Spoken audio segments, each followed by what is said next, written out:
Focus on what you're good at. Welcome to the Service to Syndication Podcast, where we interview the biggest and most successful real estate entrepreneurs, investors, capital raisers in the world who have worn the uniform of this great country, those who provide services to our men and women in uniform, and other service-oriented professionals to provide you with the tool sets, the mindsets, and the skill sets to help you conquer your dreams and goals in real estate and to use this wealth creation vehicle so you can live a more successful, happy, and fulfilled life of generosity and prosperity. If what you desire is time, lifestyle, and financial freedom, you've come to the right place. We will bring to you the best real estate entrepreneurs who will give you the insights, the knowledge, experience, skills, so you can go out and crush it in whatever real estate asset class you desire. So grab a pencil and paper, sit back, and enjoy the ride on the Service to Syndication Podcast. Hello, my servicemen and women and other service providers. Welcome to another episode of the Service to Syndication Real Estate Podcast. I am your host, Cedric Marlowe. Here on the Service to Syndication Real Estate Podcast, we interview the most successful real estate entrepreneurs, investors, and capital raisers in the world, where most have donned the uniforms of our great country. We aim to provide the tool sets, the mindset, and skill sets for you to achieve your personal and business goals while using real estate as a wealth creation vehicle to help you live a more successful, happy, and fun-filled life. I am super excited today with me because I have with me fund manager, multifamily syndicator, Mr. Nick Stromwall. Before I properly introduce our exciting guest to you, please, I want to ask a favor of you, as always. If you get some value out of this interview, if you get some type of insight, mindset shift, if you learn a new skill, receive inspiration or motivation to go out and take some progress in your life, please share this episode with some of your friends. Send it to someone you know who might be or could be interested in real estate. Share it on your social media and post it on your wall. Help us spread our message while you help others. And for all of you who share this episode, I want to say thank you. And again, everyone, I have with me Mr. Nick Stromwall.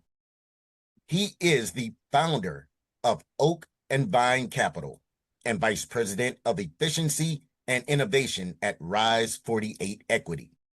He's a general partner in over 1,000 multifamily units with Starting Point Capital and manages investments in multifamily, industrial, private credit, and energy. Nick's background includes 15 years of leadership development as a college pastor and operations director. He's passionate about investing in businesses that create kingdom impact. Nick lives in Minnesota with his wife and 4 kids, where they enjoy mountain biking, music, and time outdoors. Nick is also passionate about helping others achieve what he calls the triple win: winning at work, winning at home, and winning in the community. He corresponds regularly on LinkedIn about aligning wealth creation with values, creating lasting impact, and living with intentionality. All right, Nick, welcome again. First off, the first thing that I like to do with my guests is kind of have them walk us through their real estate journey in 75 seconds or less, and then we'll just start to unravel all of that. Wonderful. What an honor. Thank you for the opportunity to come and speak to your audience. Like my biography said there, I was in college ministry, developing leaders amongst university students. And as we were mentoring students, they'd go on summer trips and they'd look for funding for my wife and I. We wanted to be generous. We tried a lot of different ways to earn some extra money to be generous, including charging electric scooters downtown Minneapolis, but quickly realized you're just trading time for money. There's got to be an easier way to build wealth. So learning, real estate kept popping up as a way. So we became friends with the flippers who were flipping the duplex across the street from our home. We went to 7 banks. They all said no. The 8th bank said yes. And we kind of got into stumbling into real estate by owning a duplex, kind of caught the bug, did a couple of those projects, did an Airbnb. And then we started having kids and started realizing, man, this is a lot to manage all these different properties and trying to be a present husband and father. So I took a course to learn how to do commercial real estate underwriting, got a coach, joined a community, and was kind of off to the races in terms of really enjoying casting vision to help people multiply their money so they can multiply their impact. And fell in love with capital raising, educating people on the benefits of passive investing. And 2022 started Oak and Vine Capital, and now fast forward a few years, have done 12 real estate syndications, raised over $5 million of capital, and recently joined the Rise 48 team. So it's a real blessing to be a part of this industry. Yeah, that's huge. I mean, in that short span of time in the commercial space, 12 syndications, that's a lot of syndications. That's awesome. Yeah, it's been really fun. You mentioned it too before when we were talking, when you can hitch your wagon to operators that you really trust, where they have a good operation, they have a strong team. Rise 48's got over 300 W-2 employees, and I'm visiting these properties and walking around with the community directors, and the kids are coming up to the community directors saying, "Hey," and the middle-aged people and the elderly people. And it's just amazing that you can not only have an asset that creates value for investors, in general, around a 2x return over 3 to 5 years. But also, like, you can create a community. That's a beautiful thing where it's kind of creating a double win opportunity. Yeah, I totally get that. And I understand that. I mean, even with me in my business, that's part of our mission is for our residents to have a clean, comfortable, safe environment to raise their family. And that's paramount for any investment that I do. And it sounds like the same thing with you. And definitely with, some of the kingdom impact and things that you have going on. Yeah, it's been cool. I think one of my favorite projects was a multifamily apartment in Iowa in the Ankeny area. And it was a 48 unit. The previous owners converted one of the 2-bedroom units to a learning center. So every day, 3 to 5 different nonprofits would come in to do after school kids programming, homework help, helping adults get jobs and to have different financial literacy classes. And to think about, that's probably $1,000 to $1,500 a month of potential income, but instead using that to really serve the people there. What happens when you do that? People want to stay because they have a sense of community. And guess what happens? Your financial returns end up benefiting from that too. But it's out of the heart to serve people that I think really produces that fruit in communities. Wholeheartedly agree.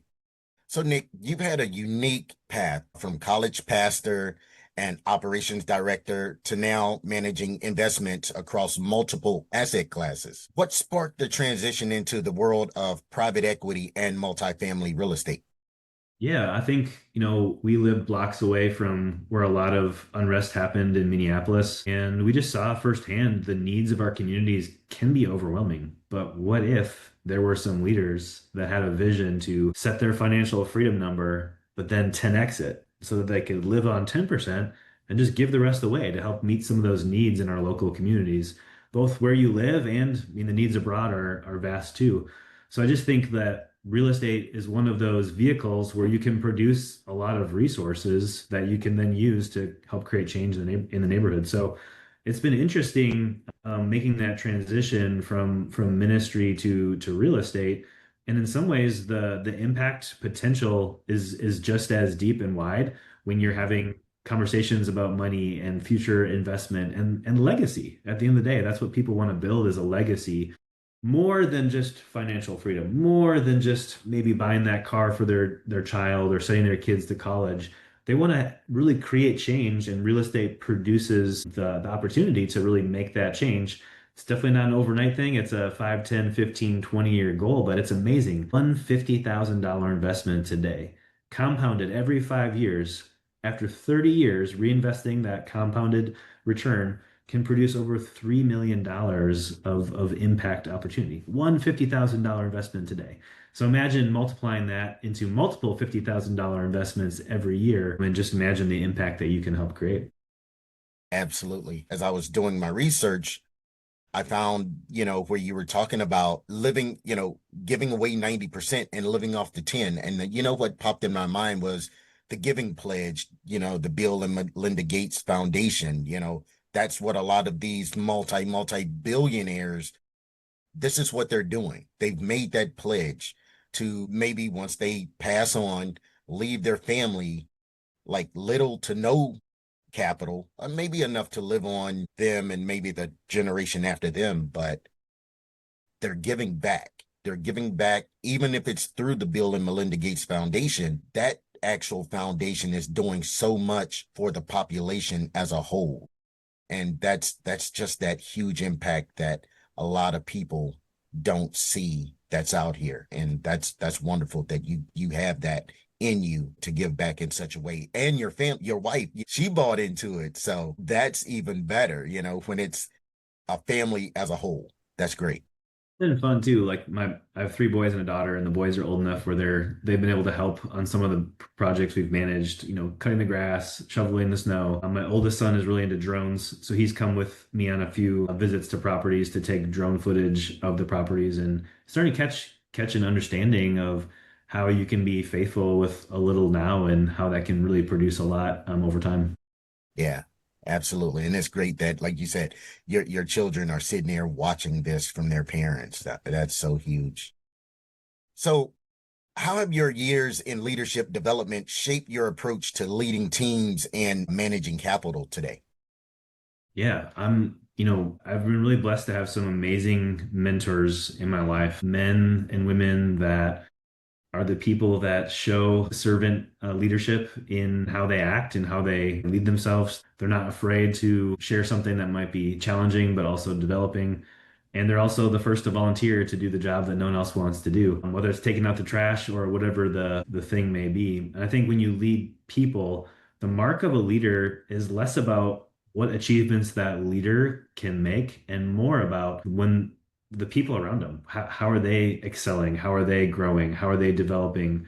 And when you can help raise the tide with the people around you, I think that's one of the best marks of a real leader and come on that path to become a level 5 leader where people around you are excelling and growing and developing. And I think who you submit yourself to, who you put yourself under leadership really matters. And again, yeah, just been really blessed to have some great mentors and some great leaders. And I think in every stage of your life, you always need to have someone a few steps ahead of you. You need to have some people around you that are in similar stages. And I think it's really important to continue investing in the next generation of leaders.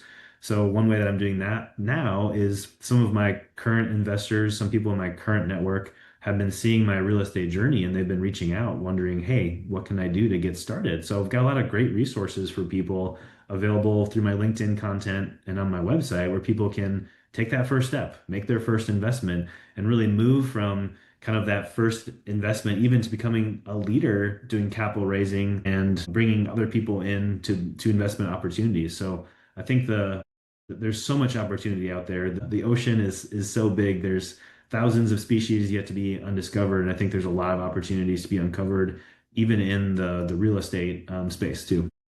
Yep. Yep. So can you walk us through the founding story of Oak and Vine and what gap did you see in the market that you wanted to address? Yeah, good question. I think for a lot of people, they've never really had the opportunity to explore an alternative investment. They've probably heard from their employer to feed their 401k. Maybe they've started a Roth IRA. Maybe they have a portion of their overall portfolio in the stock market. Maybe they're a business owner, but they've really never explored the vast world of alternative assets, whether we're talking about commercial real estate or energy or private credit. All these opportunities are really excellent opportunities. And I think there's a different risk and reward threshold. So each investor has a different appetite. I think multifamily tends to be the bread and butter. It's a typical 3 to 5 year period. You're looking for opportunities that are going to 2x your money with also giving you the triple win, which is cash flow, appreciation, and tax savings. And having family members who are in the financial services industry, I was taught pretty early compounding interest, feed the pig, start your Roth IRA. And as a college pastor, I didn't have a huge account to start with making multiple investments, but I started my Roth IRA when I was 16. So I was able to convert that Roth IRA into a self-directed IRA to begin making some of my first investments. So it's honestly a pretty easy, it's not really a sell, but it's a pretty easy sale in the sense that, hey, if you do this, this is what you're going to get. If you're going to do this, this is what you're going to get. If you're going to do this, this is what you're projected to get. It's not a guaranteed return, but there's a lot of opportunity for people to multiply their resources more quickly so that they can multiply the impact. So Oak and Vine was really just a foundation to provide those opportunities. Started off with some smaller multifamilies, did an industrial deal, and then really just started opening up to other operators. There's some great communities out there, Connected Capital, Hero with Tim Mai, Rise 48 sponsoring something called the Fundamental Forum. And there's just great opportunities out there where you can learn from other people what assets are out there. What opportunities can you plug into to bring your network into? So Oak and Vine was founded from John 15 in the Bible. People, when they went somewhere, the oaks of righteousness were often the place they went. So it was something long-lasting legacy. And then I like the word vine. My wife Katie actually helped me come up with a name just because you're tethering to something bigger than yourself. Fruit can't grow without the vine, and I don't think I can grow as a leader without getting guidance and counsel from my relationship with God. So that's the foundation of that company. And I did several deals with Rise 48 and just really started to understand who they were, what they represented, and they're a best in class operator. They make it really easy for fund managers to come into opportunities to bring opportunities to their investor base. And they're movers and shakers. They're hungry, they're humble, and they're smart. And it's just been a real joy to join that team and to help lead in different areas. You're also Vice President of Efficiency and Innovation, of course, at Rise 48. When I hear that, the Vice President of Efficiency, I think of like, what's his name? Elon Musk. Efficiency. So for my listeners, tell them, what does that role entail, and how do you define innovation in the multifamily investment space? Yeah, that's a great question. Yeah, Rise has gone from one employee to over 306 years. It's been an amazing growth journey. Zach and Vikram and Robert are leading very well. So there's just been a lot of opportunity for growth, and with growth comes opportunity to bring in systems and efficiencies, and when you can delegate or automate, those are the times where you can use technology to take a process and make it more simple, where you can save time. And I think at the end of the day, when you buy back your time, Dan Martell wrote the book on that. When you're able to do that, then you're able to really carve out time to be creative, to solve problems, to innovate, to pursue new opportunities. And as a company, there's small things like, how do you hold a meeting? Well, you have a start time and an end time, and you have someone taking meeting notes and delegations and next actions. Or just like in this meeting, my Firefly's AI bot is doing that for me. So where are there ways where you can plug in technology to take meetings? So capital raisers, if you're not using a technology like Fireflies, you should do that. If you're not using a CRM yet, you should do that. You can connect your Fireflies to your CRM so that every call is automatically logged and meeting minutes are transposed. And when you say you're going to follow up by sending an investor a document, your Fireflies can remind you of that through texts and emails. So there's ways where you can use AI. Parsing data, the amount of things that you can do with ChatGPT right now are truly remarkable. So where can you take a custom version of a ChatGPT instance and plug it in so that when emails come in, instead of reading through 100 emails today, what if you only had to do 80% of those emails or 20% of those emails because your AI is pre-formulating responses based on context from previous messages, right? So where can you save time so that you can tackle those problems that only a human mind could tackle?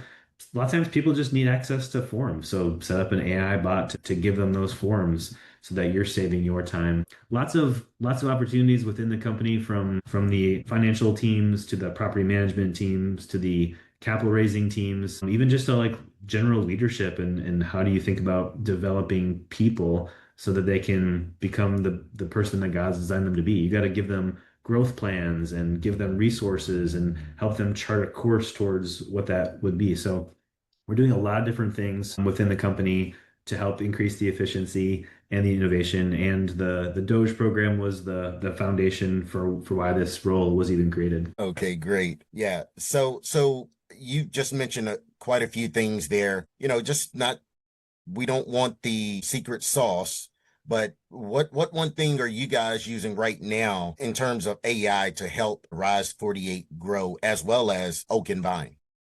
Yeah, I think if people aren't yet using ChatGPT, that's probably one of the easiest wins that you can implement. And what we've done is for a lot of the founders, we've downloaded previous podcasts, media interviews, LinkedIn data.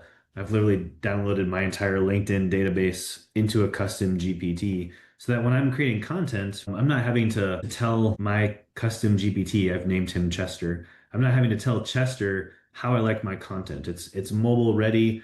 I like using arrows, no emoticons, lots of white space, no longer than a certain amount of characters, so that when I have an idea, so I'm often traveling to and from meetings, I'll put on my Bluetooth headset and I'll have an idea and I'll say, "Hey Chester, I'd like to write a new LinkedIn Alpha post."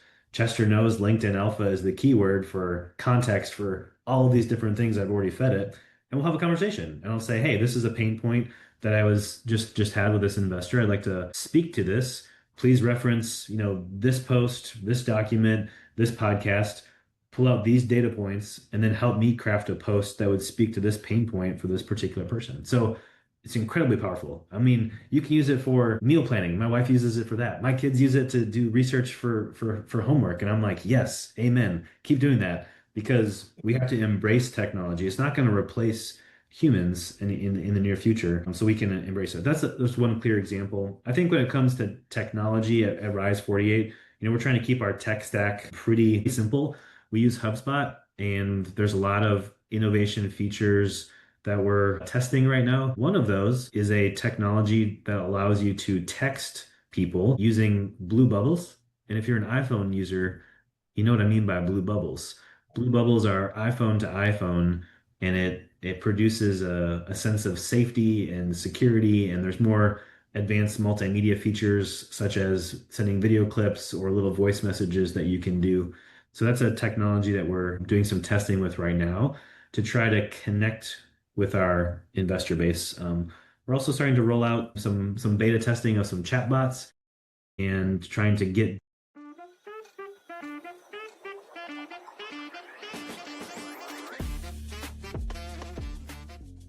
We know you're gonna like this episode, so please like, comment, and subscribe to this channel so you can be notified when the next episode drops. Data to people as quickly as possible instead of waiting for a response for 24 business hours. If a AI bot can pull that data from a data source and supply it to an investor, that serves them because they get their answer a lot more quickly. Yeah. When you were mentioning the blue bubbles, I'm sitting here like, what in the world is that? I'm an Android guy. Okay. Android, trust and believe me, I hear the jokes all the time, but I can't change. I started with it. I'm kind of old school in that way. Start with something, stick with something. However, something that, you mentioned, like AI is actually forcing us to change, forcing people to grow, because if you don't embrace AI, then you're going to be a relic. You're going to be a thing of the past. And I mean, even with me, just being the way that I am, I've started to embrace it and have even taken courses, little, 15-minute courses like every day to just grow my knowledge of AI and how it can make things more efficient for me and in my business. So, yeah. I think it's great. You can feed, AI potential investor you're trying to reach out to, a potential podcast guest or podcast host to get data in a quick and cohesive way, where you're able to really multiply your time because you're tapping into a infinite knowledge set. So those are some really kind of simple things, but at the end of the day, when your posture is how can I help serve people, I think that wins at the end of the day. When it comes to team dynamics, it's easy to try to make something happen and it's slower to actually bring people into the conversation. But yet when you do that, that produces a lot more, team cohesion. I'm a kind of a quick mover, and yet I also want to move slowly because I want the team to come to a decision together versus Nick thinks this is best, so we're going to do it, right? Similarly, when you're reaching out to potential investors, there's this mantra that people think that, oh, if I have this really advanced AI system, all these leads are just going to funnel into me. It takes so many touch points to get an investor from interested to wiring you $100,000. It's not magic. You can't just make it happen. I've had a few people reply to an email and just invest, but it's most of the time it's a phone call, it's a coffee meeting, it's multiple text messages, it's 81 touch points before you get someone across the finish line. So be faithful in those little things and where you can multiply your time using AI or ChatGPT or other things, do that. But at the end of the day, you have to make time for people, and people matter. And that's what really wins at the end of the day.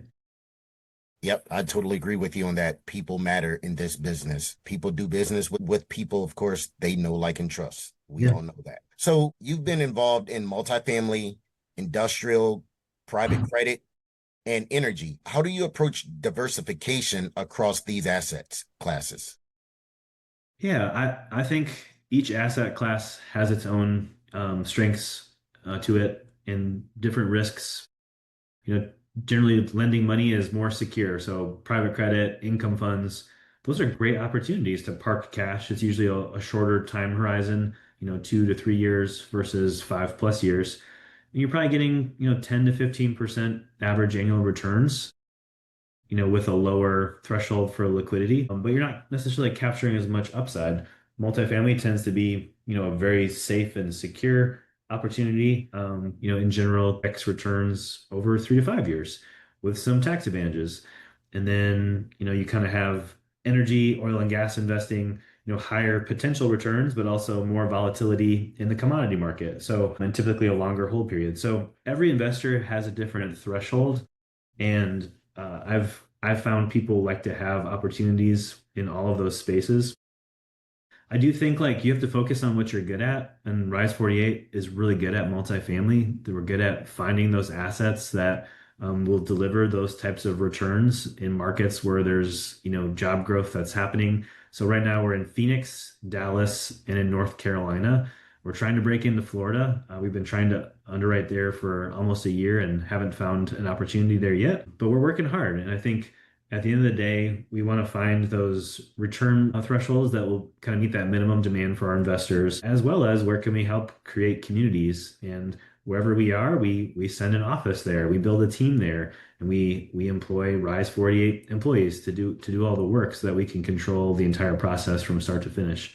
So I think there's opportunity in lots of different asset classes, and I think you got to pick the one that you know and understand. And I think for your investor base, they might want opportunities in multiple asset classes. So as you're able to test those out yourself, and then after testing, bring people into that, I think that's a real good opportunity.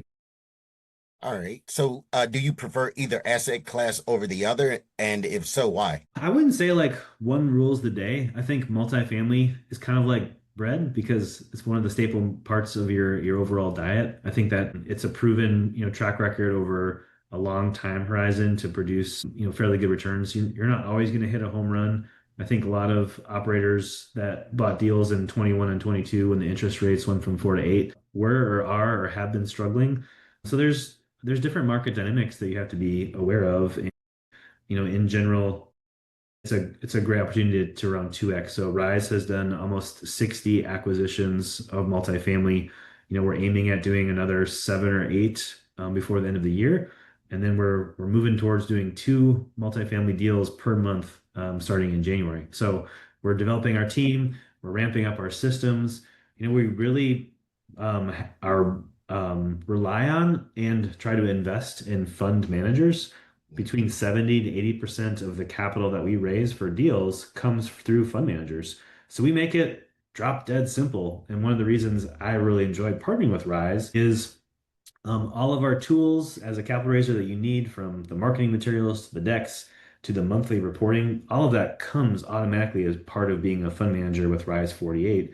And there are opportunities to join forces in groups like Connected Capital or Tim Mai's group or other fund managers teaming up together. There's opportunities to do that. And, when you can have multiple people partner together, then your investors end up winning because they're getting better deal economics often. So again, it's all about serving people. Yeah, yeah, absolutely. So, with over 1,000 units as a GP, what lessons have you learned about scaling responsibly and sustainability in real estate? Yeah, I think you got to figure out your sweet spot, kind of where your passion and your proficiency meet together, that intersection point. So I was proficient in asset management. I've managed subcontractors and flipping units. I'm proficient in that. I wasn't really passionate about that, but I love meeting with people and talking about how passive investing can help you really grow your wealth so that you can do the impact of your dreams. So I found like when you can focus in on what you enjoy most. So capital raiser, really enjoy capital raising because I'm serving people, I'm connecting, I'm helping solve a need that people have to help, develop resources. Because a lot of people have dreams buried deep down inside their heart that they want to do. They want their time freedom, they want their financial freedom, they want their location freedom. And over a small period of time, you can do that by planting those deposits. So focus in on what you enjoy most. So you kind of got to try a lot of different things to get started. I sat in on property management calls. I did property tours. I was kind of the general contractor on several different opportunities. I kind of tested out all those things. I took courses on underwriting and I took Michael Blanc's course and all these different things that you do to figure out what do I really enjoy? Is it spreadsheets? Is it making phone calls? Is it connecting with people? Is it finding those deals? Find the activity that you really enjoy and then try to spend most of your time doing that. I think when you're able to do that, that's where you can really not only feel a lot of joy, but you also feel like you're doing what you've been created to do. So for me, I love not only talking to people, but I love using technology to help serve people. So if I can create a system that saves a team time and allows them to do more life-giving activities, that's a huge win because one, I'm interacting with people and I'm using technology to serve them. And I think that came from my grandmother, Mickey. She was deaf, and there was lots of different technologies that she employed. Simple things like you push the doorbell in her house and lights flash all over the place. So figuring out ways to help install those things for grandma or help her get on AOL or do video calls or whatever the thing may be really has kind of transitioned down to now in the commercial real estate world. How do I use technology to serve people? So figure out what you enjoy. And that takes testing, that takes discerning, that takes people around you that know you that can call it out. Yeah, I agree with that as well, because you can't be everything proficiently. And like you said, figure out that one thing that you know and that you love and become the best at it. For me personally, I'm a connector of people. That's what I do. I love to connect, and just have, conversations with people. I can talk forever. That's the one thing my mom did give me, honestly. She was that type of person. But, going back to, like you said, your grandmom, you probably were not even thinking about the technology then, the things you were doing to help her. And now it's come full circle where now you're utilizing this technology now to advance your career and your business. Man, that is so great, and you were doing it because for the love of your grandmother, but also just giving back. And now look at what it's inspired in you. Yeah, it's fun. I think when you have fun and you're never working a day in your life, right? That's the slogan says. But it takes time to figure that out too. I'm almost in my 40s now, and it takes a long time to figure out what you enjoy. I think don't fret. 20s are discovering what you enjoy, 30s are fine tuning, 40s are diving in deeper, 50s are like starting to give it away to other people, and 60s and 70s and 80s, then you're kind of like a sage. You're developing that in other people. So my encouragement for people would be find someone a couple of steps ahead of you, find your peer group that's at your similar stage, and then find someone else you can invest in. I think it's always nice to be investing in the next generation. So, what's one recent investment you're particularly excited about, and what drew you to it? Yeah, we just closed on a 200 unit in North Carolina, and it's kind of a bread and butter type of multifamily. There's lots of opportunity to renovate, majority of the units, add washers and dryers.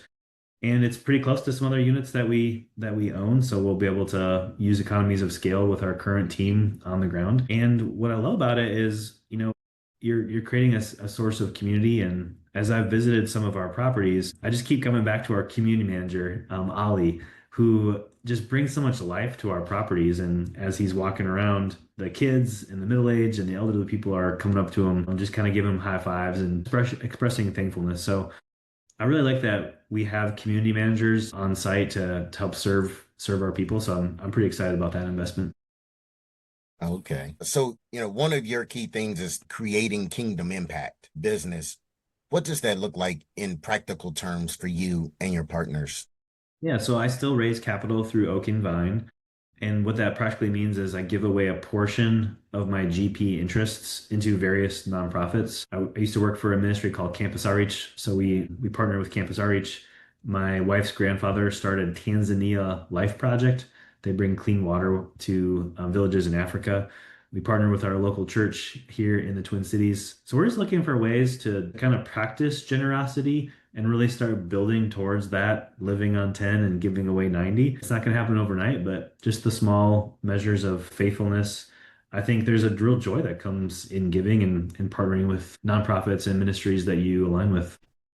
Yeah, thanks. Yeah, that's a real joy to partner. I used to think um there's really not opportunity to quote unquote do ministry unless you're a pastor or a minister.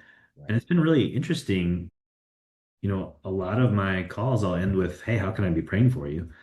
And a lot of people have needs. Everyone's got pain. People are walking through hard things. And just to offer hope, in addition to, good financial returns, I think people really appreciate that. So I often recommend several books or free resources or podcasts. And you can always be investing, whether it's with your financial resources or probably even more importantly with your time and your energy. So coaching your community's teams, your kids' teams, investing in the youth around you, calling out things that you're seeing in people and helping develop it. I'm in part of a scouting troop here called Trail Life in the Twin Cities. There's a young boy who's got vision to start a window washing business. So every week when I see him, it's the little comments of, "What are you doing next? How can I be helpful? Do you want to come do my house?" And like planting those seeds to help people grow and develop. That's a great thing to do as a leader. Yeah. So, how do you evaluate whether an investment or business opportunity aligns with your personal values and mission? Yeah, so I have probably around 50 operators that regularly reach out. "Hey, Nick, will you come raise capital for me?"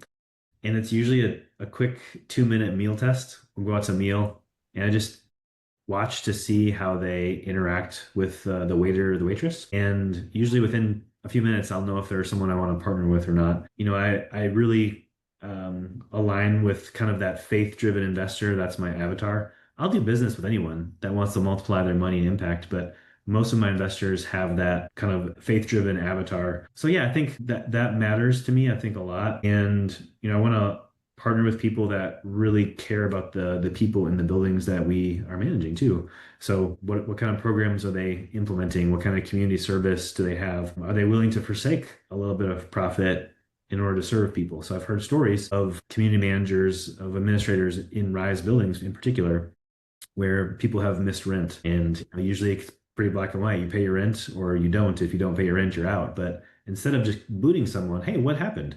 Come to find out someone was in a car accident and they needed some extra help. So this community service manager came to this tenant and was able to connect them with several local agencies and nonprofits to help kind of meet that particular need and then put them on a payment plan to kind of get caught up on their rent. So again, when you serve people, right? Guess what happened to that renter, that tenant? They're like a long-term tenant now because they were so well cared for.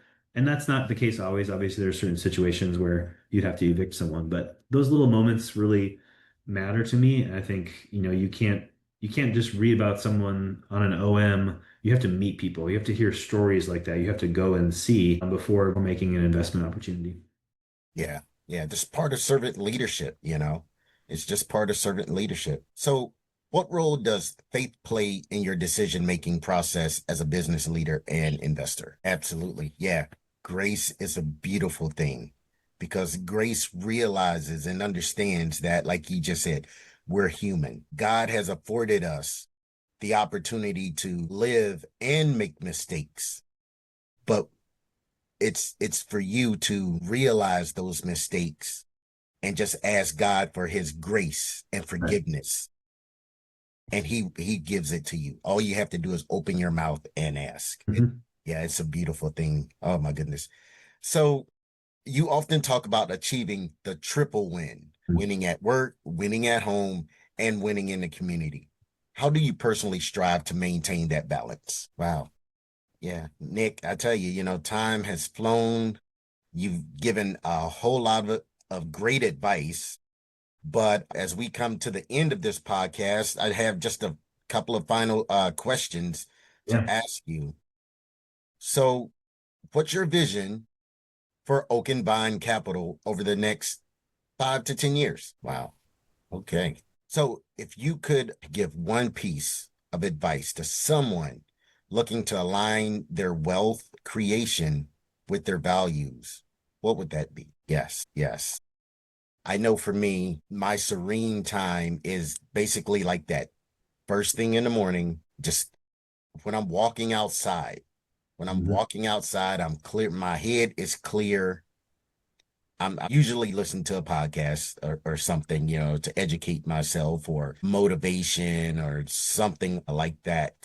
And it takes me somewhere, and I don't even know where it takes me, but it puts me in a beautiful mood and spirit to take on the day. And it seems like I can handle any and everything that may come my way, obstacles or not. I love it. Yeah. Yeah. Awesome. Well, so Nick, it has been a blast having you as our guest today. As we close out, please tell our listeners where we can learn more about you, get in touch with you, and learn about all the fabulous things you have going on. And Cedric will be in there as well. Awesome, Nick. Again, I want to thank you for your time today, and all the wisdom you have provided to my listeners is greatly appreciated.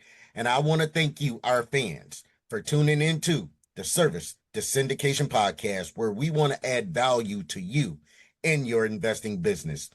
Please tune in to our next episode, where we will have another fantastic investing professional. See you next time.